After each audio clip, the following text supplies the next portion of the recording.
So Saif Ahmed from Penny Appeal, United Kingdom. I think first of all, commending the report is very timely, and in terms of all of us are scratching our head, what are the solution? I think I have got 2 points to make. One is that Bangladesh has done relatively well in terms of addressing 8 MDGs. Perhaps among the contemporary other countries has done very well in health and few other sectors. With regard to the economy is largely dependent, a huge dependence on the government's sector.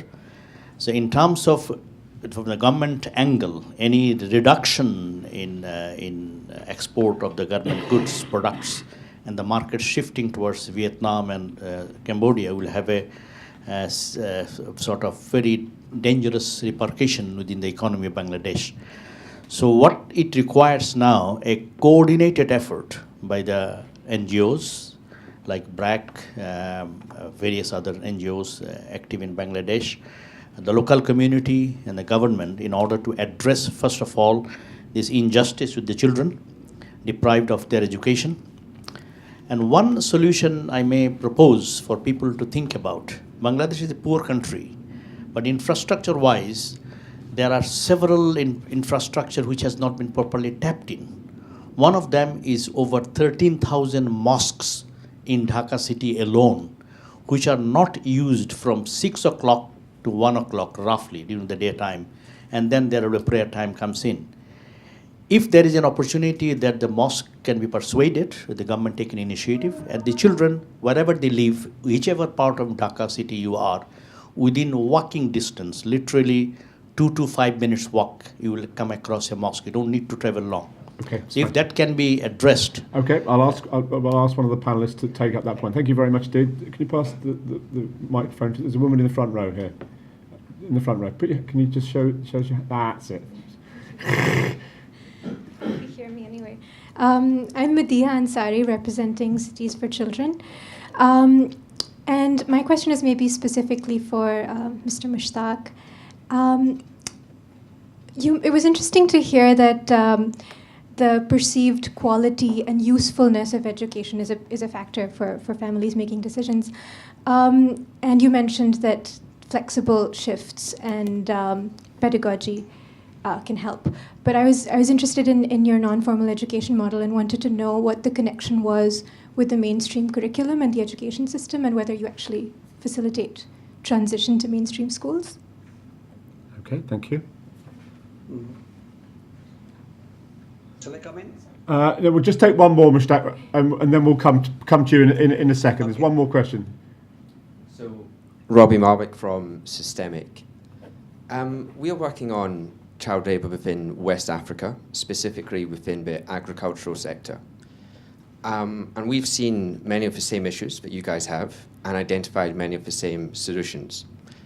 But one area where it's slightly different, I'd be interested to get your views, is we're looking at smallholder farmers. So instead of having a couple of thousand concentrated factories where multiple children are working, we have hundreds of thousands of smallholder farms where there's maybe only 2 to 3 children, sometimes connected to the farm, sometimes not connected to the farm. And a big issue is, how do we monitor, check, and understand the child labour here? You know, you mentioned doing random drop-ins to a factory to find out if there's no children. We can't quite do that with the farms because there's so many hundreds of thousands. So do you guys have any experience in this and any kind of ideas how this could be dealt with? Okay, smashing. Mushtaq, can you hear me? Yes. Good. Can you the first two questions were quite specifically about Bangladesh. Maybe you could take them. There was a question about whether it would be possible to use mosques which aren't used in the morning for about 6 or 7 hours as schools, essentially, as somewhere that children could go. And there was a question about the perceived quality and the curriculum. Maybe you could just take those 2 questions, if you would. Sure. On the mosque thing, I think it's a very good idea. But the only problem is that the mosque, in many mosques, they don't allow girls to enter the school. So that can probably create some sort of possible problem. But as was said that there are many mosques there, and also that in many of these mosques, not all these mosques are actually available even in the daytime, because in many of the mosques they kind of organize the maktabs, the madrasas, for example, where they teach mostly the Quranic education and so on. So although it sounds to be a good idea, but we are not sure actually whether that will work in reality. So that's about the mosque thing. The other thing about the question about the BRAC school and how it is different or equal, similar to the government system. Well, the BRAC system is a kind of a second chance education. Those children who have dropped out, or those who have never been to school, and so the age group for Bangladesh, the primary age is from 6 to 10, but in the BRAC school it is from 8 to 11. The reason is that when they drop out, they can join this school. And the primary education in Bangladesh is for 5 years. But what we do is that we complete the 5-year full primary education in 4 years. And after that, they transit into the secondary schools. And the curriculum of BRAC schools is same as the government schools. And as you know, that the government supplies books to the students, and we also get all the books from the government. So it's essentially the same system, the same curriculum, but in addition to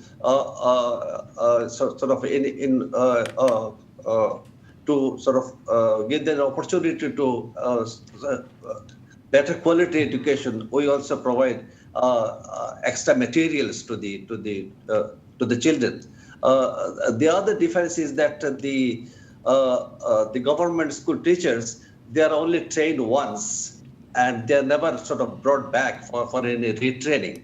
But our education system is that we train the teachers for a short initial training, and then we bring them back every month for a day for a refreshers training. And that's why if we compare the results of the BRAC schools, you will see that the BRAC school students are doing better than the public sector schools. Okay, smashing. Who'd like to take the question about the difference between West Africa and there was a question about small holdings? It's a different issue, isn't it? And Phil, maybe you'd like to take that one. Yeah, I've got a couple of questions I'd like to take after this. So, I don't know. So it's a real conundrum. I mean, there's no obvious answer, but the reality is, I think that first of all, one of the things is common to all supply chains. Companies have to start asking the people that they don't normally like to ask in their supply chains, which are workers organisations, and civil society organisations who are often human rights defenders who are seeking to reveal these kind of things. And too often, governments and companies collude to actually suppress those voices rather than enhance them. So if they're genuinely interested in it, they should be supporting the right of those human rights defenders to speak out. They should be speaking to the trade unions and to the workers' organisations in their supply chain, because these are the people who know where their bodies are buried. These are the people who actually know. If you go and ask another wonderful expert nationally, they will not know. So it's going to the place where it's necessary. The only other thing I'd say is, the other thing to do is to help organise smallholders into agricultural cooperatives. And those cooperatives also have a tremendous ability to really enforce social norms as well as the regulatory norms, particularly if they think that their chain is going to be, their buyers are going to be concerned. And the last one is really whistleblowers. And again, I think some companies like Adidas have a whistleblowing piece, which is just like airlines. Airlines need to know if there's safety hazards. So there's no effort to prosecute or to undermine people who whistleblow, even if they're nuisance whistleblowing, because it's so important to get that feedback. And I think that kind of whistleblowing policy is also available, at least. Did you want to say that, Maria? Okay. Kevin, you wanted to... Yeah, just really briefly. I mean, the trouble with the term child labour is that it's an umbrella category that covers so many different things, and you have to be clear about the problem that you're trying to solve. So, I mean, just to take some sort of different profiles. So, one in the rural area, one case might be, you've got kids who during periods of the agricultural cycle, especially in the harvest period, might go from working 2 or 3 hours a day, which is compatible with being in school, to working 7 or 8 hours a day, which isn't compatible with being in school. And I think in that context, as Mushtaq has already said, that's where flexible scheduling, flexible adaptation of the curriculum can work really effectively. And there's some very good examples of that from Kenya, from Colombia, and elsewhere. At the other extreme, you've got the Côte d'Ivoire cocoa type thing, where many kids are trafficked. They're held in what amount to slavery conditions, and this stuff is unquestionably getting in the cocoa chain in a very big way. And I think there, both companies have a responsibility and national governments that you need to screen it out of the supply chain, and it's not easy to do that. And again, you can't do it just through regulation. You have to do it through measures that provide the incentives for whoever's managing or controlling those children, not to collude in that sort of behaviour and to get them into school. And again, I would say conditional cash transfer type arrangements can play a very big role there. There's a lot to be. You probably know already about all the work that's been done on the cocoa stuff in Côte d'Ivoire, but I think there are some really good lessons. Good.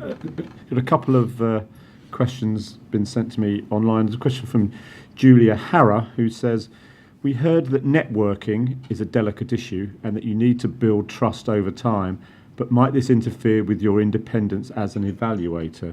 How can we overcome this dilemma, and what is the best way to communicate your message to a policymaker?" There's another question from Sarah Lucas from the Hewlett Foundation in the US, which says, "What do you mean by co-creation of evidence? Do you have an example? And do you have any lessons for how well this works to increase demand for evidence?" Maria, would you like to take one of those questions? Or? I thought it was more about field approach. But can I just say something that is related to this? Okay. The sequencing that Kevin was proposing, I think it's really important. So we're talking about a phenomenon, child labor, that we cannot solve just by focusing on education only, or solving poverty only, or addressing the improving the regulatory system towards the businesses. These are policy measures that should be taken, I'm not saying at the same time, but definitely all together. In particular, when it comes to poverty, I think it's important to stress that the income that children are providing to their families is vital. So on average, they are gaining $47 a month. Without that income, their families couldn't survive. So the income of the child is equalizing the average income across the households in the slum.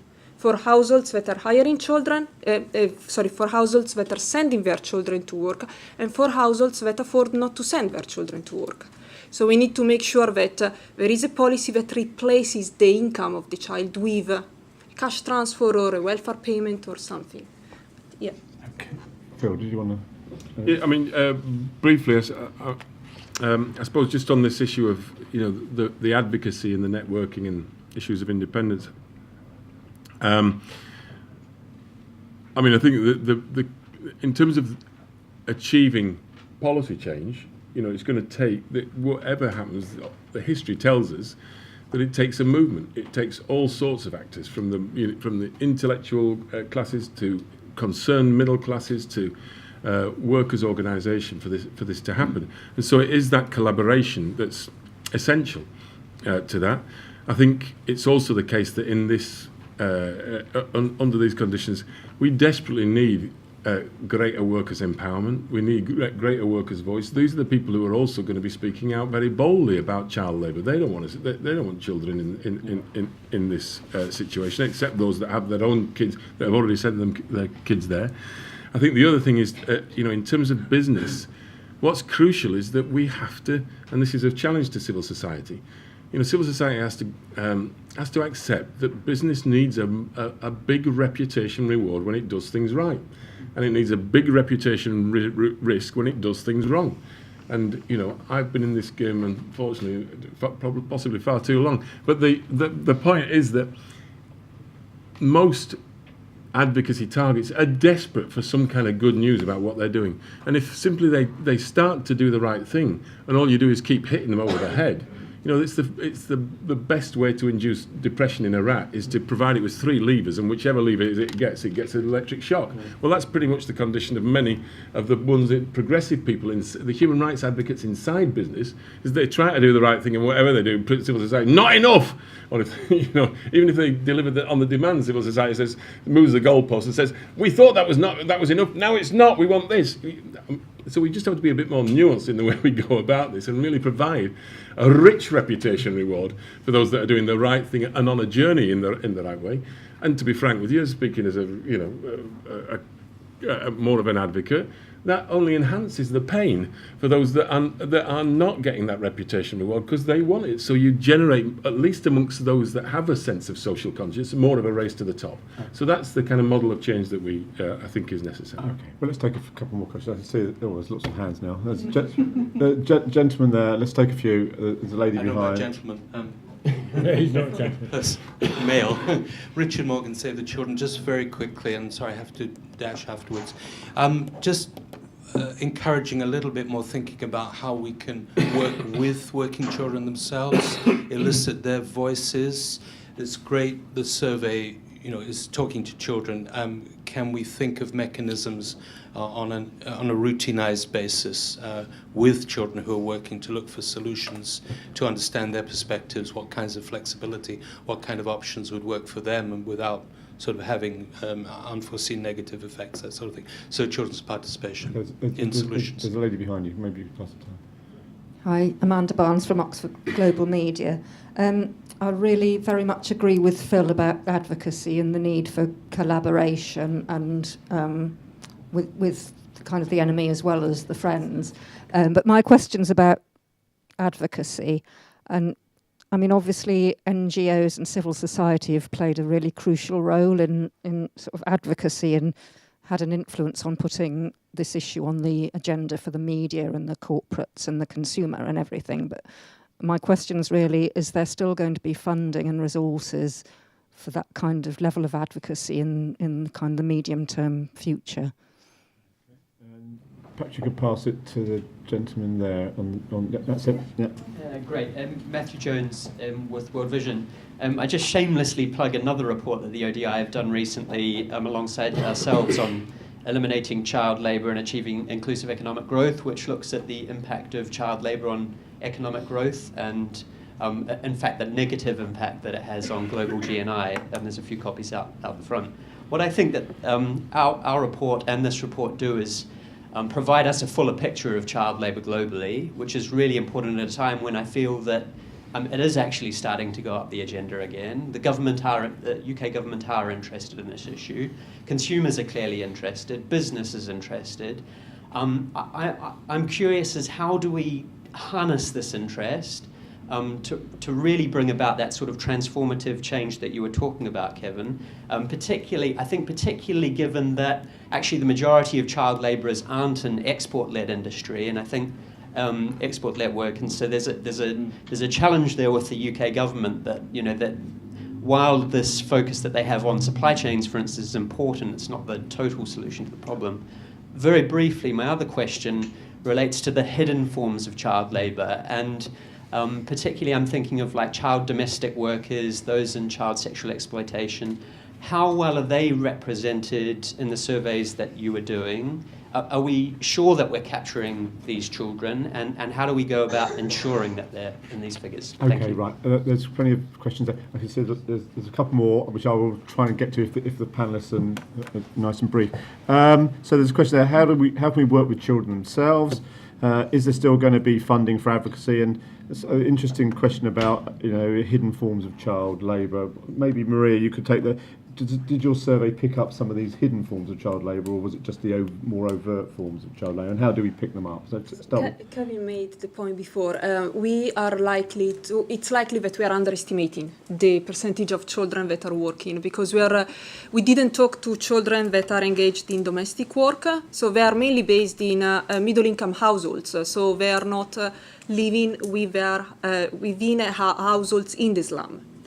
We did not survey street children because they are not living in households. So we intentionally we listed households and then we interviewed children. So definitely, it's the figure that we've got, 15%, it's likely, as I said, to underestimate, and there is definitely scope for further research. And I think this is related to the previous point. What we are talking about is really lack of data, lack of good quality data. I'm not saying that our data are good quality, but, lack of good quality data, particularly in the slums, as Kevin was saying, in the urban slums, in the most marginalized rural areas. We need to talk to children directly because they are those that are experiencing child labor. I remember talking to this girl, I'll be very brief, but she's 12, and she's working as a garment worker. And actually, Kevin, you're there with me, and we were asking the girl, what is your wish? What do you wish for your future? And she was telling us, I don't wish anything really, because I dropped out of school. I don't have any education. In my society, a person without education is not well respected. I'll end up keeping on working as a garment factory worker, and I'll end up doing the job that my mother is doing. So poverty perpetrates itself, basically. And that's a story that the child can tell you. So, yeah. Okay. Who wants to take the question about advocacy, funding for advocacy? Phil? Very briefly, I'll just say, the reality, I think, is this is a really important issue.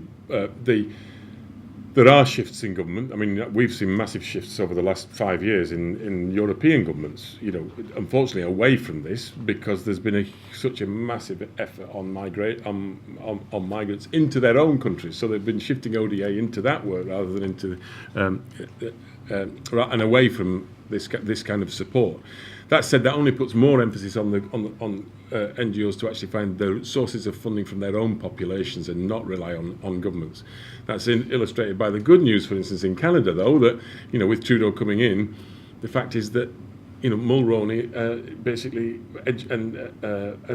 essentially removed the Canadian civil society because they were all highly dependent on government. Now Trudeau's back in, there is already much more money flowing, but unfortunately those NGOs are going to be just as dependent.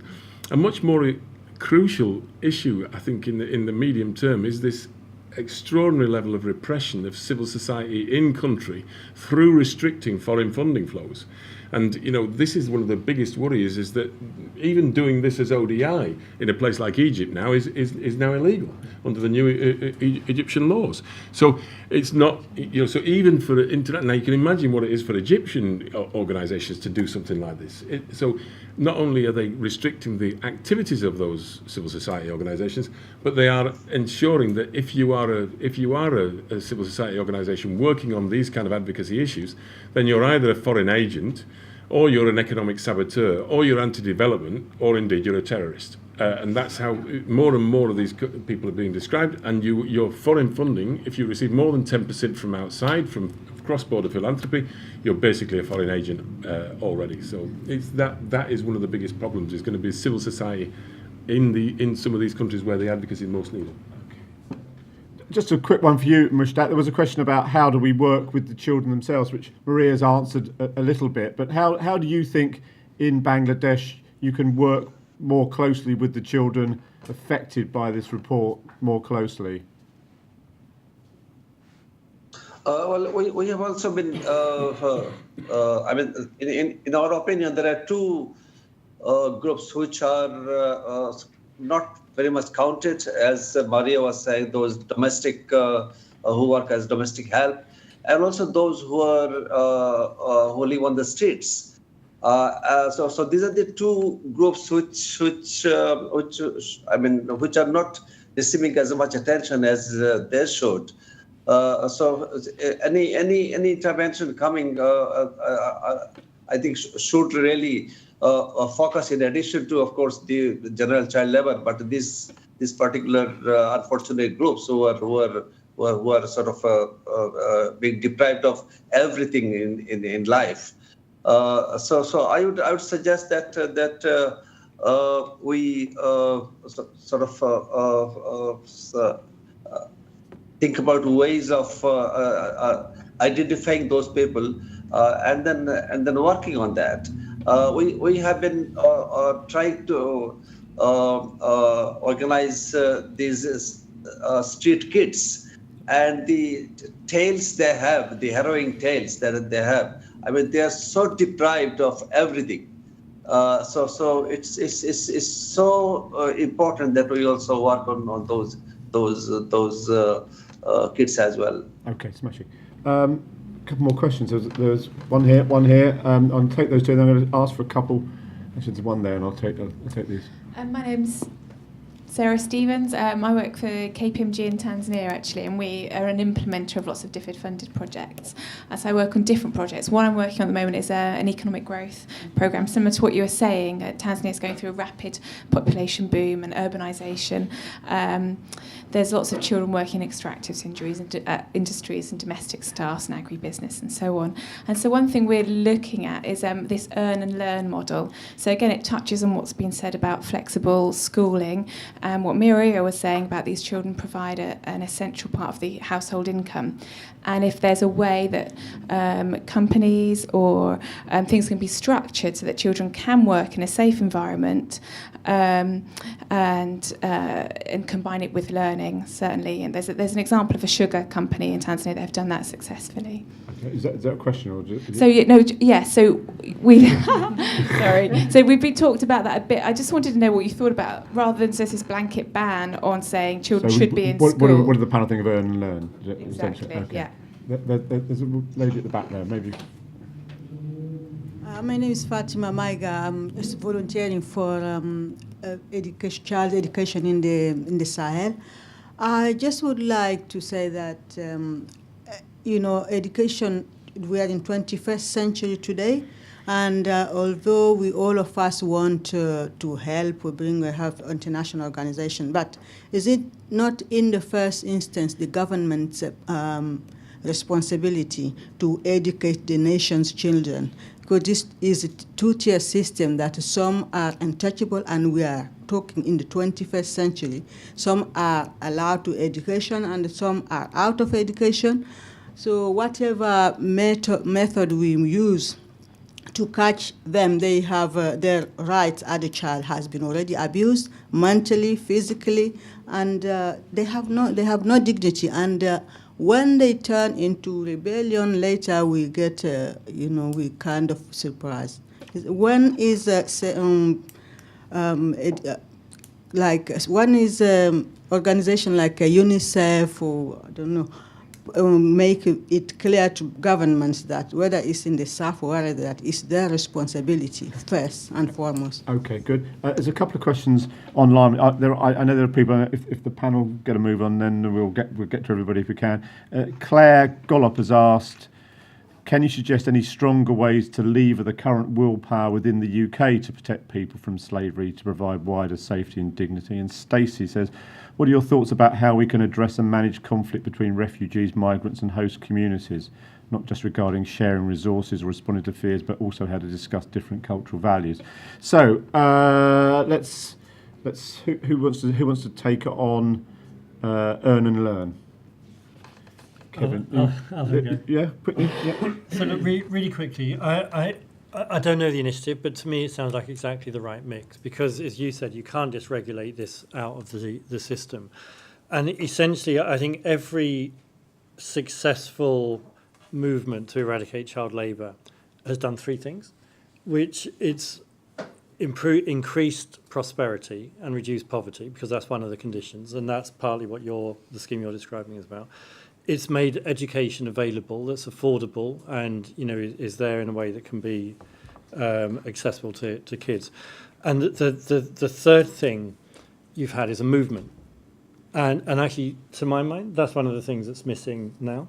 And sometimes, I go to, I've been at meetings, say in the ILO, to discuss child labour with employers and NGOs and the ILO.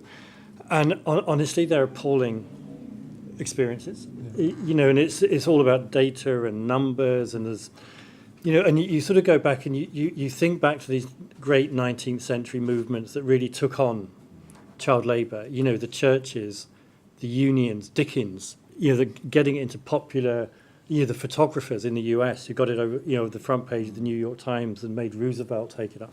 That's actually what we're missing at the moment, I think. And I do think the fact that Theresa May has made modern slavery an issue is really important, and we shouldn't look a gift horse in the mouth. That's a real opportunity. The fact that the Secretary of State for Development has made child labour an issue. Now, I think the question is... Her office phoned me up before I came to saying, when we make the point that she's made an issue of child. Yeah. She was quite keen for me to make that point. But it's an important point, actually, and I think it's how you build the bridge from... Because modern in the way that modern slavery is interpreted in legislation, it's really about trafficking with some very mild reporting in supply chains. I mean, child labour is the heart of the problem, and it's not all about international trade. A lot of it is about what can you do at a community level in the way that you're describing to enable governments and communities and parents to have a greater choice over their kids. And I think we can't be defeatist about this. Like, I think NGOs have let it drop off the agenda in a way that was indefensible. And we now need to get it back on the agenda and find ways of delivering results in a practical way. What about Fatima's point that it's up to governments to educate their children? Actually, the governments it's really the responsibility of governments to take this issue by the throat. Well, I think that's absolutely right. And to go back to the point, if you look at the eradication of child labour in any country, compulsory education is, Germany, Britain, US, compulsory education has been one of the big drivers. And the reality is this is a government responsibility. Now, the way you discharge that responsibility is clearly going to vary. Like, if the reality is that kids are working in these agribusiness chains, the reality is that they are working, wherever in unsafe environments, that you need some sort of public-private partnership that makes it possible for them to have the choice to expand their education opportunities. I mean, you think back to the Factory Act in Britain. They actually didn't start by eradicating child labour. They started by increasing the amount of time that employers were legally obliged to allow children to work. Now, we don't want to go back to that sort of system. But I think finding a practical and imaginative ways of enforcing the right to education, to a free compulsory education, is right at the heart of this. Can I say something related to this? I completely agree with that. And I think, yes, it's primarily the government's responsibility, but at the same time, because it necessarily will take some time for the government policies to be implemented, I think it's really important what Kevin was saying, so the involvement of the civil society, the involvement of the community-based groups, non-governmental organizations, organizations like BRAC that are providing alternative forms of education that are trying to reach the children that are by nature out of the system, like street children. So these are all very much important interventions that you cannot just think, okay, there is the government does it all. There should be something else in the between. Okay. I'm going to take people have been waiting very patiently. I'd like the panellists to maybe address some of those other questions that were online, particularly about migration, which is a lot of the online questions are talking about refugees and migration. So perhaps in your summing up, you can refer to some of those. But there's been a lady there who's been very patient. There was somebody else, I think. There's a gentleman over there. So perhaps the mic could be brought over to the stage in the front row, and we'll take these two, and then we'll I think have to bring things to a close. Thank you very much for being patient. So my name is Yuki Lo from the Freedom Fund, and we fund direct intervention as well as global policy, as well as research in modern slavery.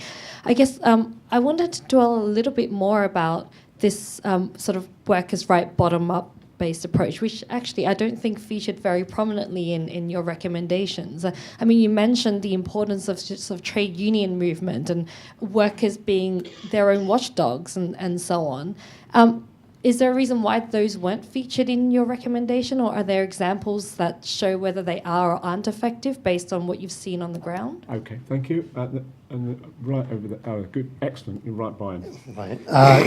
My name is Shamim, and I'm not really sure where to start this because there's a few points. Wherever you're going to start, make it nice and quick. Yeah, I'll try to be very quick. Just in line with the lady over there with the KPMG, she mentioned that put in a blanket ban. And the question that comes to mind is if you do eradicate child labor, it just goes somewhere else. So, for example, we're looking at like 62% are still involved in the garments industry, even though there's the Accord, the Alliance, BV audits, SGS, etc. All those guys are going in there. There's supposedly transparency. And the brands are tick boxing by saying, okay, there's no child labor here, but they're just moving the problems to tier 2 supplies, which is much more dangerous because there's less oversight, so there's more exploitation. So that's one element. And the second element, I would say that I'm not, in terms of the Modern Day Slavery Act, I think I'm not sure entirely in agreement with it being a great initiative because I don't think there's any criminal implications. All it is basically saying that all the way to a CEO level that that they're going to actually consider ways to limit, or have more transparency in supply chain, and this is a sign-off. But there's no actual accountability or any sort of like criminal. Actually, in comparison, there's countries like in Brazil that are actually way advanced. They actually, I think it was Brazil or some other South American country that actually go into criminal damage. So again, I think Theresa May with her modern day slavery, all this is going to do is get a tick box, fine, no child labor, and this is moving the problem elsewhere. Okay, good. Thank you very much indeed. All right. A full 360 where there should be more incentives towards accountability. Okay, I'm going to have to cut. I'm going to have to cut you off. Otherwise, we're going to massively overrun. I want to give the panelists a chance. There was both very good questions, but I do want to give the panel a chance to answer those two, and also to just sum up really where we think we've got to. Mushtaq, I mean, perhaps you'd like to take one of those last questions, which is, if we eradicate child labour at one level, we just push it somewhere else, push it further underground. Is that what will happen in Bangladesh if a tougher line is taken on child labour? It will just be pushed underground? Well, I think, it might actually, but not to a large extent. So if there is a tough line taken, and also the demand side of the issue is also taken care of, then the chances of those going down further would be much less. Okay. Good. Thank you very much. I mean, have you got any final thoughts before we end this? I mean, if I was to say to you, what would be the one big thing that we should take away from this report? What the one big thing that we could do to actually help solve the problem? What would it be? Well, I think the best thing would be really to put pressure on the government to really improve the educational system, particularly the quality of education, and so that should help a lot actually in addressing the problem. Okay. Smashing. Who'd like to take the question about the question that Yuki made about workers' rights and why not a more bottom-up approach? Phil. Yeah. And maybe the same question to you. What one thing would you think would really make a difference here? Yeah. I think the first thing is, as I've tried to emphasise, workers' empowerment is critical to the solutions. Whether it's children being brought into this, as well as workers, adult workers in the factories. The reality is, for instance, in the tomato industry in Florida, there was a large number of there's extraordinary levels of abuse. There was also a large number of children. These were mainly migrants who'd come in from Mexico and Central America. the coalition of Immokalee workers basically tried to got organised. The workers got organised through that system. They went to the farmers and said, "Would you mind giving us an extra penny on the pound, and stop the sexual abuse of women and of children in the fields?" And the farmers basically said, "Get lost." So then they went to and put a campaign up for people, for the purchasers of the tomatoes, to do the same. And the purchasers, after a whole set of campaigning, agreed to an extra penny on a pound of the tomatoes and the removal.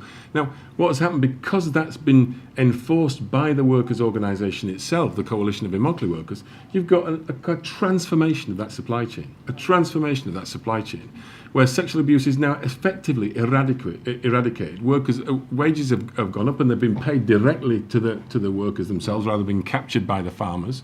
So that gives you an illustration of the ways in which that workers' empowerment can really play a fundamental role.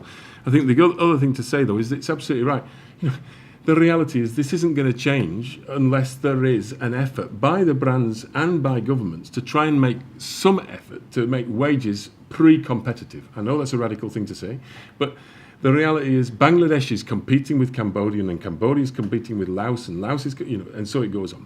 And so if you raise wages in Bangladesh, well, unfortunately, a lot of the brands will say, "I'm sorry, we're off."